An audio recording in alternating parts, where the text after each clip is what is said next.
really great following you, Harold. Remind me never to sit beside you on a panel again, because that's what I was going to say. My expectation early is come to pass.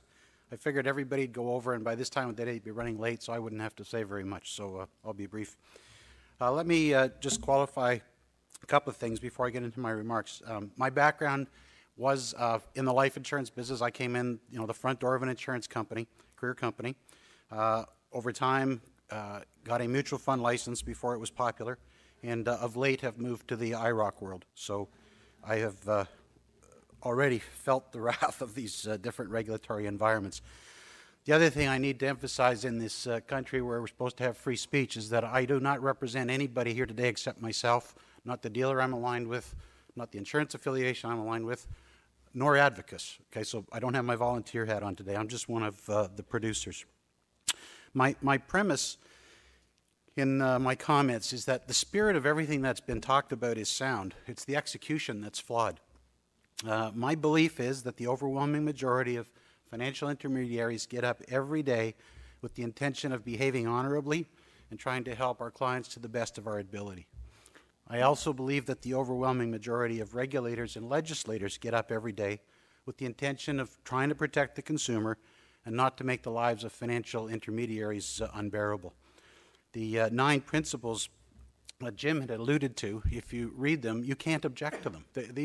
They're motherhood statements. It's like the golden rule for the financial advisory business. There should be no discussion about that.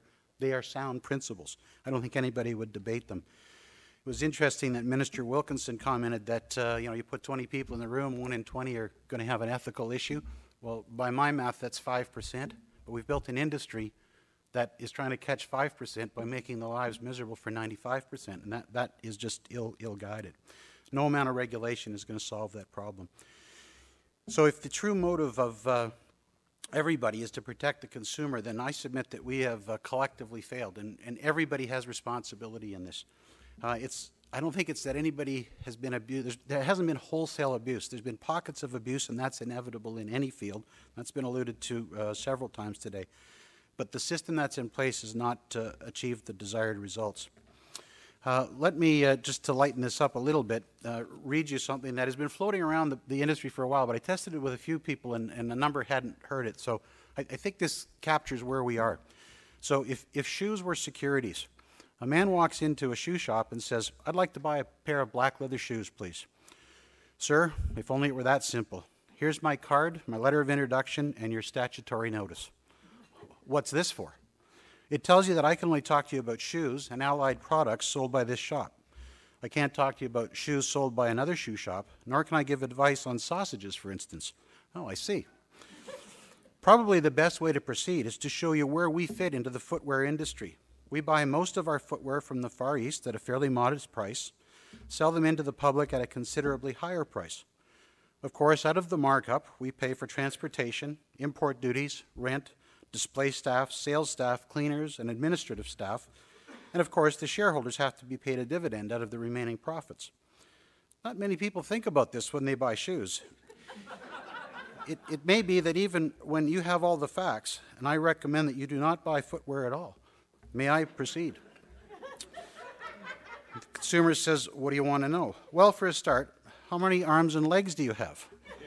He says, What have arms and legs got to do with shoes?" "Well, sir, if, for example, you only had one arm and I sold you a pair of shoes with laces, it could be construed by bastard as bad advice."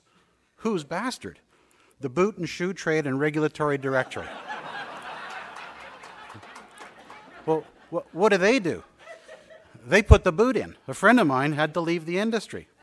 "What did he do wrong?" "He sold a pair of carpet slippers." "Well, what's wrong with that?" "It turned out the guy didn't have a carpet." So, you see, I need to build a profile for you. For example, do you need shoes for business or pleasure, or business and pleasure? How many shoes have you got already? How many are casual, smart trainers, sandals? How many suits, and what color are they? Do you have athlete's foot? Can you touch your toes? Do you have any corns or bunions, or has your family a history of foot problems? What kind of socks do you wear? How often do you cut your toenails? How much do you earn, and what's your overall budget? Well, thank you for that information. I'll give it some serious thought, and I'll be able to advise you about the appropriate product in about 2 weeks' time. 2 weeks later. Good morning, sir. I've given your inquiry serious thought, and what you need is a pair of black leather shoes.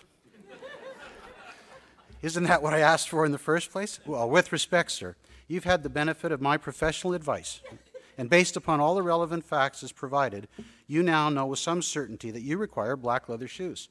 All the guesswork has been taken out of it. Here's your risk analysis. I recommend you buy these leather shoes because they'll keep your feet dry, match your suits, look smart, and you can afford them. Well, that's great. I'm glad that's settled. Right. Please complete this application form. Here's a quotation for your signature. It shows a complete breakdown of the costs and the profits and includes my 1.27% commission.